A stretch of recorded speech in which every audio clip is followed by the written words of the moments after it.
মানবান্তা মাথায় শক্ত না তুই Agartala Tripura student health home কক্তমা থুমানি কুথুমুং রিংখা অল ত্রিপুরা ব্লাইন্ড এসোসিয়েशन नि तांगफांकरा मिथुन दास मानजाका उपदेष्टा कमिटी नि बखाक्ति सलिल देबरमा केरं करं हरिदास दत्त बनकारिबो मानजाखा एसोसिएशन नि उपदेष्टा केरं करं पुरुषोत्तम राय बर्मन एसोसिएशन नि कास्कु याकु प्रशांत पालित आयमुं तांगफां कानु नम आकर्षण আমি শুরু করছি। আপনারা আপনাদের মধ্য থেকেই আপনাদের বেশ কয়েকদিন আগে সংবাদ মাধ্যমের মধ্য দিয়ে আমরা জানতে পেরেছি এই যে নরসিংগড়ের যে আমাদের যে মেয়েদের যে দৃষ্টিহীন বিদ্যালয়টা রয়েছে, এই বিদ্যালয়ের অনেক সমস্যা। তাছাড়া আরেকটা যে রয়েছে ছেলেদের যে বিদ্যালয়, সেখানে অনেক সমস্যা, এবং বিশেষভাবে সক্ষম ব্যক্তিদের যে অধিকার আইন 2016, এই তিনটা বিষয় নিয়ে আমরা আজকে আলোচনা করব।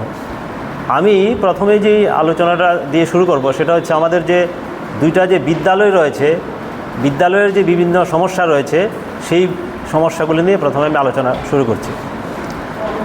আমরা গত বেশ কয়েকদিন আগে আপনাদের মাধ্যমেই আমরা জানতে পেরেছি যে দৃষ্টিহীন বিদ্যালয়ে, বিশেষ করে মেয়েদের যে বিদ্যালয়টা রয়েছে, সেখানে অনেক ধরনের সমস্যা চলছে, দুর্নীতি চলছে। তা আপনাদের মাধ্যমে এই খবরটা শোনার পর সঙ্গে সঙ্গেই আমরা আমাদের সংগঠনের পক্ষ থেকে একটি প্রতিনিধি দল এই বিদ্যালয় পরিদর্শন করি। এই বিদ্যালয় পরিদর্শন করে আমরা যেটা বুঝতে পেরেছি, ছাত্রছাত্রী এবং বিদ্যালয় কর্তৃপক্ষের সঙ্গে আলোচনা করে ছাত্রছাত্রীরা যেই অভিযোগটা সাংবাদিক সম্মেলনে করেছিলেন যে তাদের নিম্নমানের খাবার দেওয়া হয়, সেটা সত্য। তারা আমাদের কাছে বলেছেন যে নিম্নমানের মাছ দেওয়া হয়, মেয়াদ উত্তীর্ণ হরলিক্স, ঘি বা আরও ইত্যাদি ইত্যাদি তেল, এগুলি দেওয়া হয়।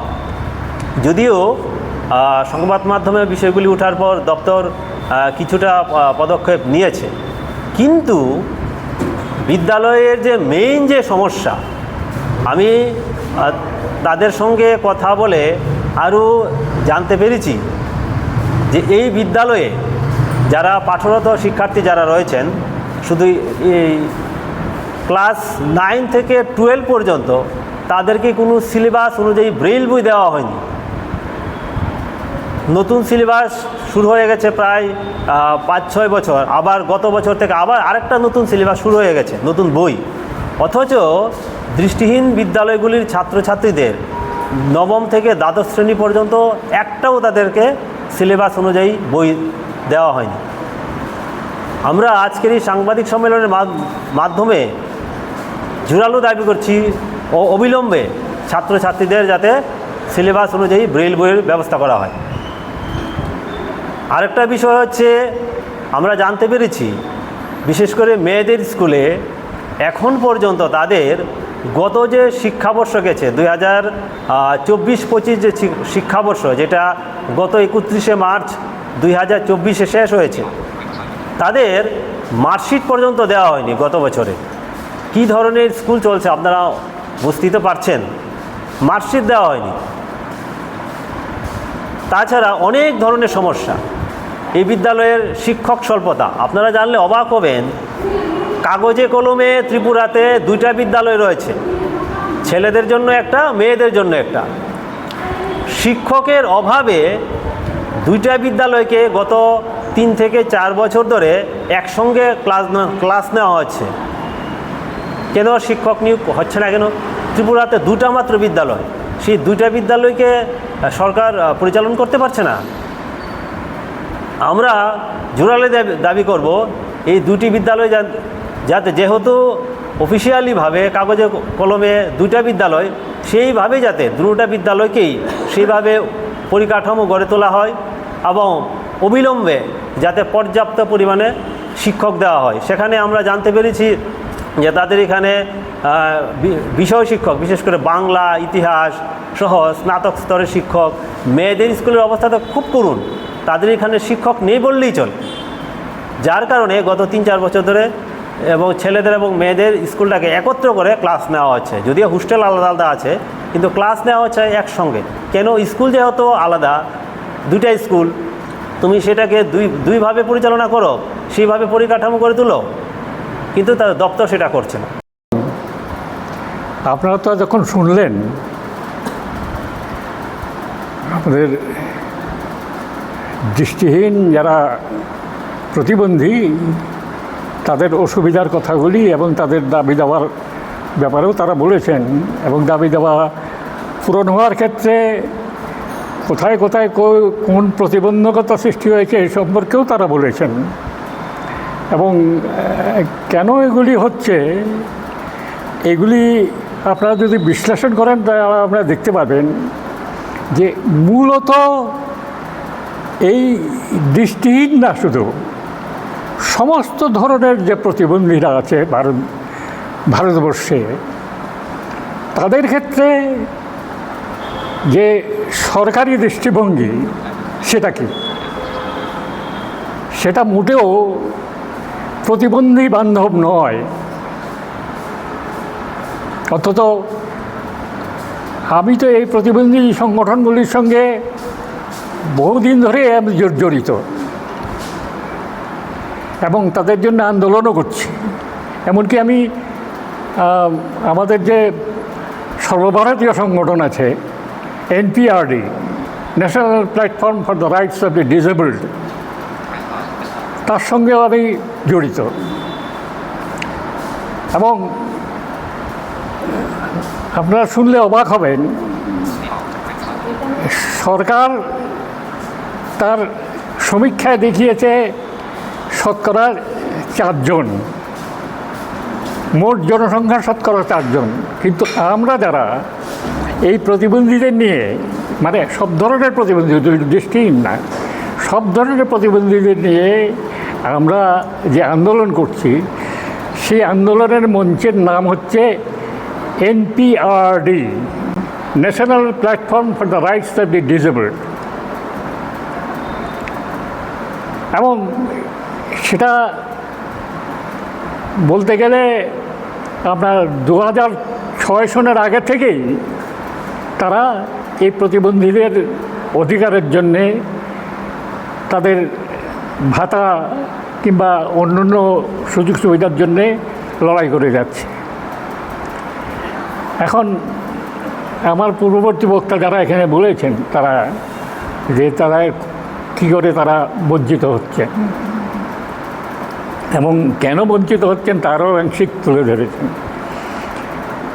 এইখানে যে কথাটা আমি বারবার বলতে চাইছি, সরকারের দৃষ্টিভঙ্গি, আমরা যারা এই প্রতিবন্ধীদের নিয়ে সংগঠন করছি, তাদের ঐক্যবদ্ধ করার চেষ্টা করছি, তাদের অধিকারের জন্য, আদায়ের জন্য লড়াই করছি, এটা আজকে থেকে না, বহুদিন আগে থেকেই আমাদের যে সর্বভারতীয় সংগঠনের কথা বললাম, national platform for the rights of the disabled, তার আগে থেকেই, এটা 2000 সনে হয়েছে, সৃষ্টি হয়েছে, তার আগে থেকেই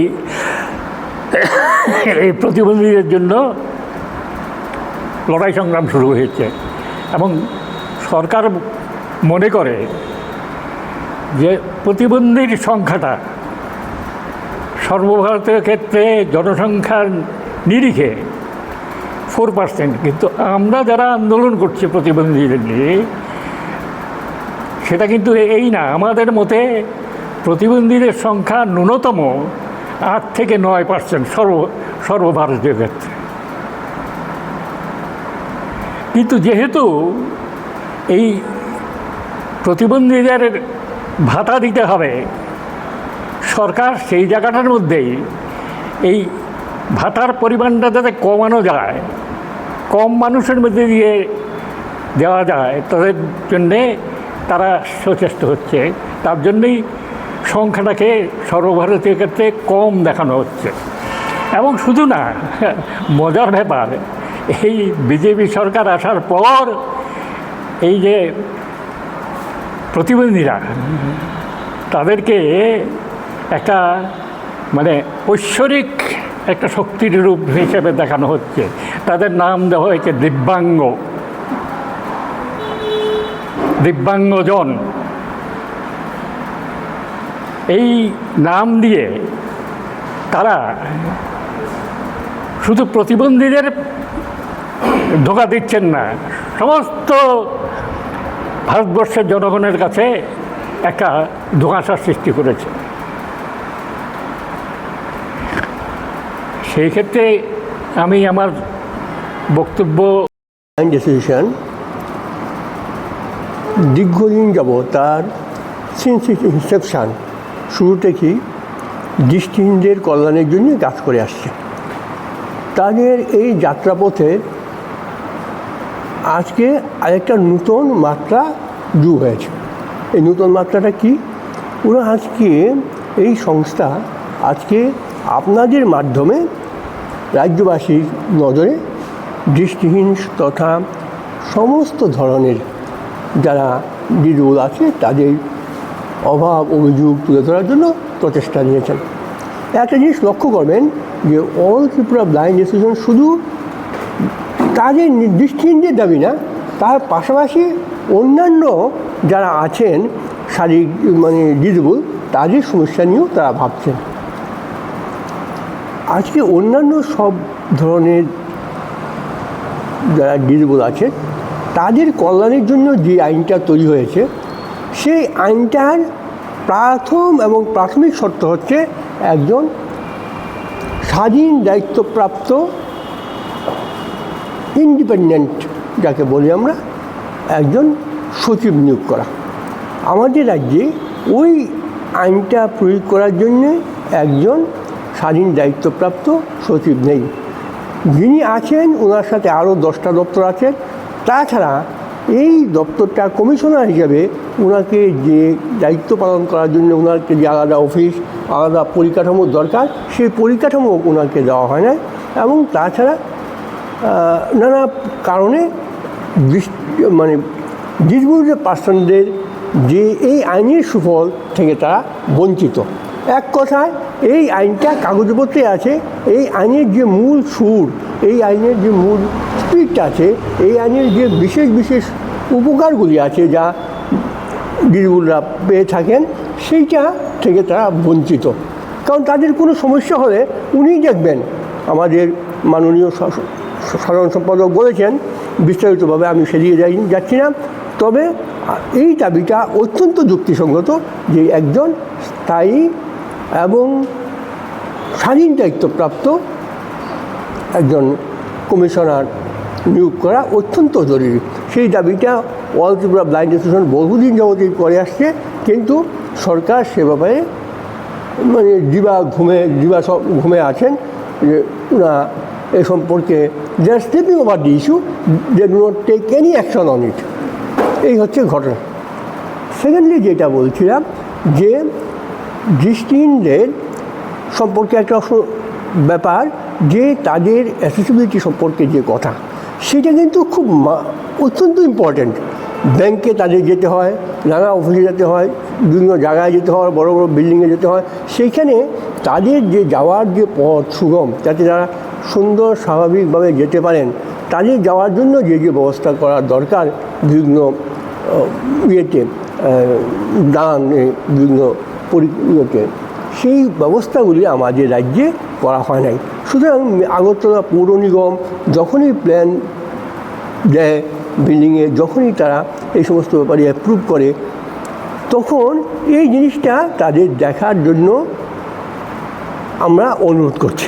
এই জিনিসটা দেখার মূল কারণ দায়িত্ব হচ্ছে ডিসেবিলিটি কমিশনারের, কিন্তু কমিশনার তো he is sleeping over the issue, he does not take any step in regard to the development of the disabled. সুতরাং বাধ্যই আমাদের মাননীয় সম্পাদক এই জিনিসে এই ব্যাপারটার উপর আপনাদের দৃষ্টি আকর্ষণ করছেন।